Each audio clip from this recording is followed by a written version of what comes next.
So, did Terry's memory come back? No, not yet. Well, we're super lucky that she forgot only about us. My husband and mother-in-law took advantage of the fact that I was sleeping to reveal their true nature. I hope we can get her to come back to our place so we can use her again. Why do I have to do all the housework? It's a real pain in the ass. She's the one who's supposed to be doing all the work. Why don't you get better by now, you useless bitch? My name is Terry, a 32-year-old office worker. This sucks. I don't know how I let it happen. Then I heard a familiar voice and I opened my eyes. Terry, you're awake. Thank God.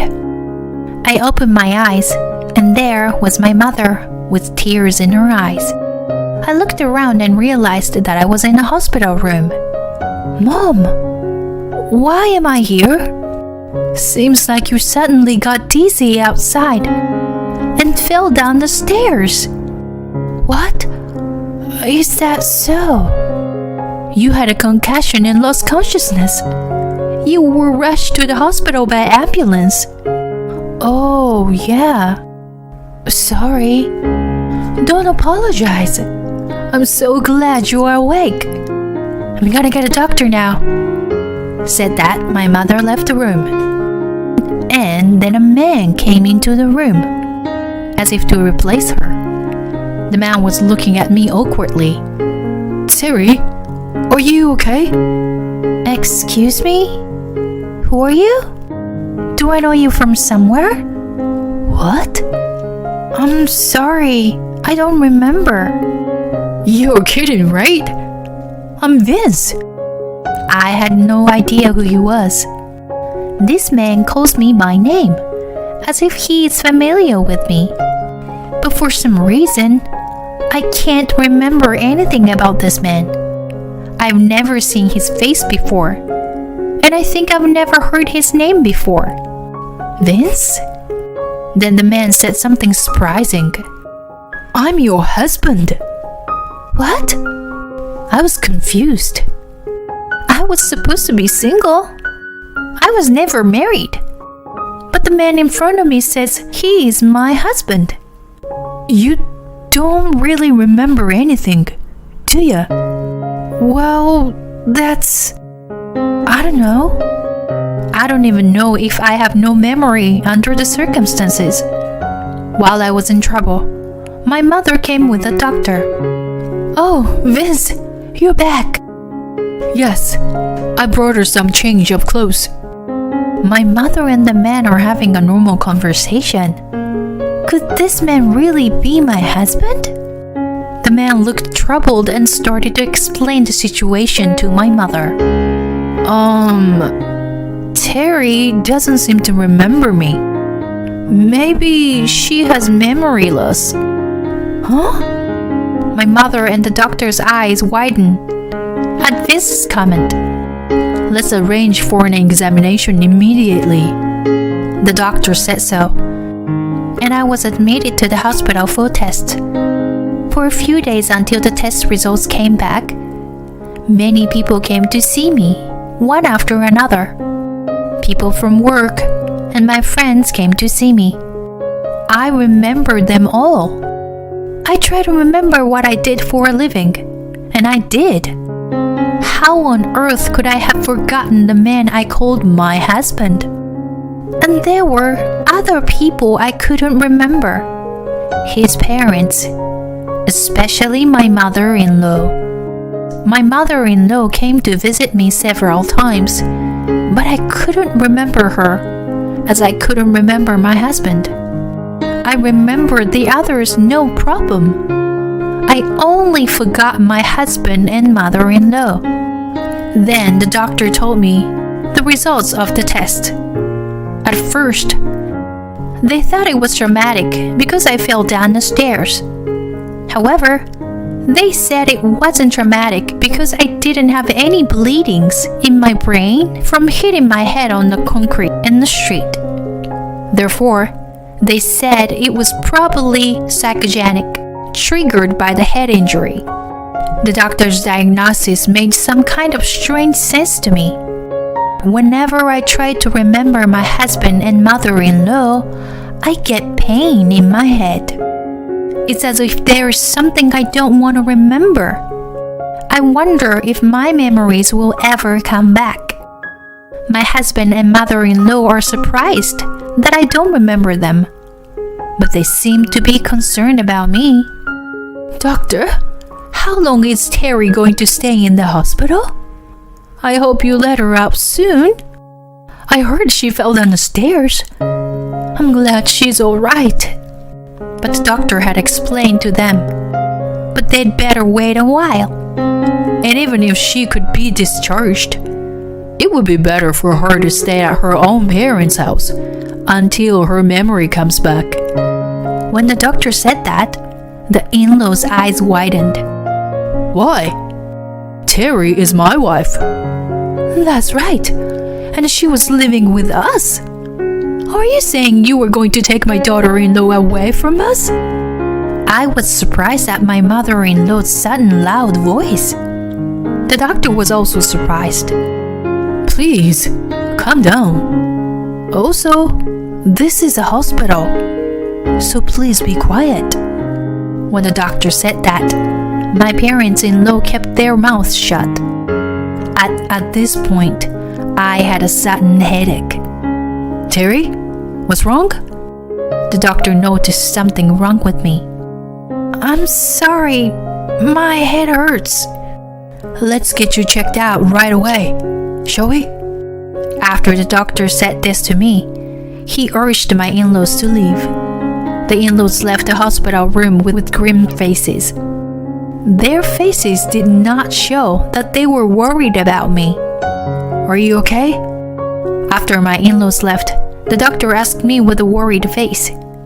I felt a little better, actually, after they left. I see. You probably didn't have a good relationship with your husband or his parents. Well, I guess that they were putting a lot of stress on you. Ring any bells? I don't know, but I guess you're right. That's what I thought when I heard the doctor's words. I'm sure that what happened at my parents-in-law house was so bad for me that my brain drowned out the bad memories of when I was badly injured. When I think about it, their panic when I was told by the doctor that I should go back to my parents' house seemed suspicious to me. Perhaps they were in a hurry because they would no longer be able to use me for their convenience. I instantly became afraid of my in-laws. What in the world were they doing to me when we were living together? The only thing I could think of while living them was bullying. Did my in-laws treat me that badly? But when I try to remember what happened at my in-laws' house, I couldn't remember at all. When I try to remember, my head hurts like hell. When I told my parents about it, they were very worried. But honey, you told me that living together with them wasn't a problem. Maybe you were holding back to avoid worrying us. Right, Terry? I don't know, but if that's the case, I'm sorry. Don't apologize. You're still at a loss of memory, and we don't know the truth yet. Then, my father seemed to have an idea, and he suggested something. I wonder if it's safe to do that, or he'll find out. Well, let's just hope he doesn't find out. I was worried, but I wanted to know the truth anyway. So I decided to carry out his plan. Terry, how do you feel? The door of the hospital room opened, and my husband came in. What? You're sleeping? He mumbles to himself. I am awake, but I am pretending to be asleep for some reason. I wonder how my husband will react in front of me in my sleep. I am watching him carefully to see if he reveals his true nature again. He sits down on a chair next to the bed and sighs. I hear the lid of the can of coffee pop open. Then I hear the sound of coffee gurgling down my husband's throat. I took deep breath and pretended to be sound asleep. Then the door to the hospital room opened again. I thought my husband had left, but it seemed someone had come in. Vince, you got here first. Oh, Terry asleep? Yeah. She's been asleep since I arrived. Are her parents here? I haven't seen them yet. I don't think they are coming today. My husband was checking to see if anyone else was coming to the hospital room, as if he had something to hide. I thought it was kind of weird. And they started talking something unbelievable. So, did she get her memory back? No, she hasn't. So, she still doesn't remember what happened when she was injured? That's right. I don't want her to remember that anyway. Well, maybe it's a blessing in disguise that she's forgotten about us. My husband and mother-in-law took advantage of the fact that I was sleeping to reveal their true nature. I hope I can get her to move back to her house so we can use her again. Why do I have to do all the housework? It's a real pain in the ass. She's the one who's supposed to be doing all the work. Yeah, right. Why don't you get better now, you useless bitch? When I heard their disparaging tone, suddenly a memory came floating back to me. Very, very bad memory. I remembered that I was treated horribly by mother-in-law on a daily basis. Hey, Terry, what's with this food? It has no flavor. Make it again right now. But your husband likes it light flavored. I like strong flavors. Make mine stronger. But if I make a new batch now, I'll be late for work. I don't care if you are late. It's more important my husband and I will have decent meal. Not only does my mother-in-law have me make breakfast for the four of us, she even made me cook lunch for my mother-in-law and father-in-law every day in the morning. Plus, I had to prepare a lunchbox for my husband, which made me extremely exhausted every morning. And when I came home from work, I had to prepare dinner. And then I had to do the laundry and cleaning. I always bathe last. And it's only at midnight that I can go to bed after all the chores are done. But in the morning, I have to wake up at around 5 a.m. every day. They were abusing me like this, so I was physically and mentally exhausted. I was in such a state that I could have collapsed at any moment. And I also remembered the time when I was injured, when I lost my memory. It was when I was in the car that my husband was driving. We had gone out that day to buy a birthday present for my mother-in-law. My husband had forced me to go to all kinds of stores. He finally decided on a gift and we were driving home happily. But at the time, I was so tired that I fell asleep in the passenger seat. Then my husband stopped the car suddenly and snapped at me. You've got to be kidding me. What are you doing sleeping? Oh, I'm sorry. Get out of the car and walk home, you lousy wife. The next thing I knew, he got out of the driver's seat and opened the passenger's door. He unbuckled my seatbelt and tried to force me to get out.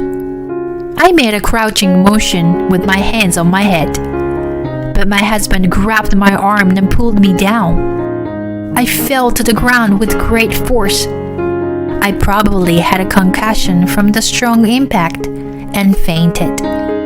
This is how I remember everything. I had to leave the hospital as soon as possible and call the police. I acted as if I had just woken up, just as the in-laws finished their conversations. When they realized I was awake, they suddenly smiled and pretended to be kind to me.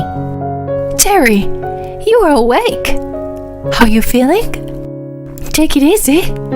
You can count on us if you need anything. I was so scared when they said those kind words to me. I'm sorry. I guess I fell asleep. I've been doing the test all day and I am exhausted. I'm sorry. Don't worry about it. I'll see you later. I apologized and they left with smiles on their faces. I called my parents right away. I told them about what had happened and how they had treated me. Of course, I told them about the time I was injured. My parents were very surprised and furious. They immediately called the police and filed a damage report.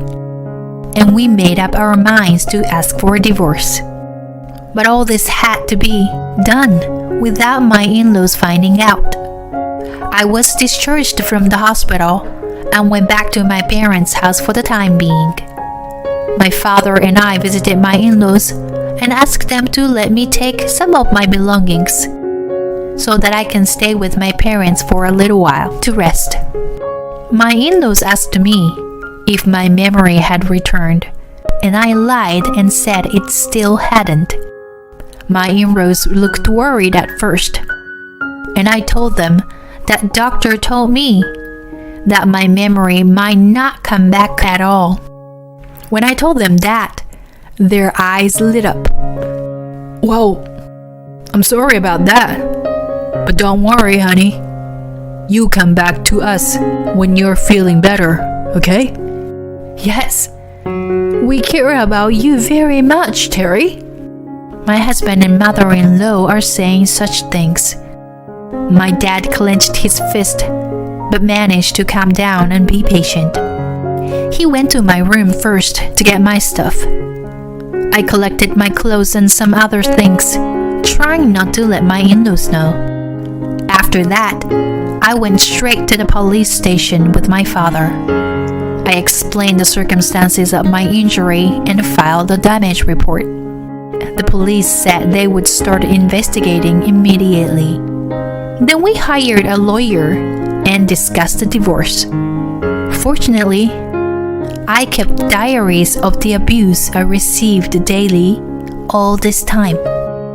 It was an unbelievable number of abusive behaviors recorded. My lawyer said that if I had this much of evidence, I could file for alimony on my demands. And when I was all set, I decided to meet with my husband. I sent a message to my husband that says, part of my memories came back, and I wanted to talk to him. Sure enough, he brought his mother with him. So I brought my father and my lawyer. So, Terry, isn't it true that your memory came back? My husband and mother-in-law looked very upset. I told them calmly, showing no emotion. Yes, I remember. I remember how you got me injured and how your parents bullied me. They turned pale when I said that. But my in-laws, still thinking they can get away with this, continued. Wait a minute. Do you have any proof that we did that? Yeah, Vince is right. Don't you dare say such a stupid thing. I can sue you for libel, you know. My husband and mother-in-law are still threatening me. Then, with a sigh, my lawyer opened his mouth. Terry kept dozens of diaries to record the abuse she received from you too. She also secretly recorded your conversations in the hospital. at her father's suggestion. The conversation when Terry was injured is also in evidence. When the lawyer said that, They were understandably upset. Wait a minute. Recording? I put the finishing touches on my husband's hesitation. I've already reported that you caused my injury. I filed a damage report. The security camera on the street caught you pulling me out of the car. One of these days, the police are going to bring you in for arrest for assault. Oh no. This can't be. My husband tried to run away. Then the lawyer said, If you run away, you'll be charged with even more serious crimes. He fell on his knees and his mother froze. Her face was also pale. I'm divorcing you, and I am going to charge you alimony for the mental anguish as well. I said this and left with my lawyer and my father. After a while, my divorce from my husband was finalized, and the alimony was paid. And my ex-husband was arrested for assault. I did not settle and prosecuted him, and my ex-husband was fined. My ex-husband had already paid me alimony, and his savings were gone. So his parents paid a fine for the assault. His workplace found out about his arrest, of course. My ex-husband was fired. Furthermore, the neighbors and relatives got to know about it, and the family became completely isolated. Because of his criminal record, my ex-husband could not get a job at all, and he shut himself away from the family. My ex-mother-in-law has to support a grown-up child with a small pension and is forced to live a poor life. I, on the other hand, have successfully returned to work. I am working hard now, and I've just been promoted to manager. Now that I am back at home, I can save most of my income. Recently, I've been investing the money I've saved to increase my assets. I don't want to be in a relationship for a while. Instead, I'm going to take trips with my parents and spend more time with my family.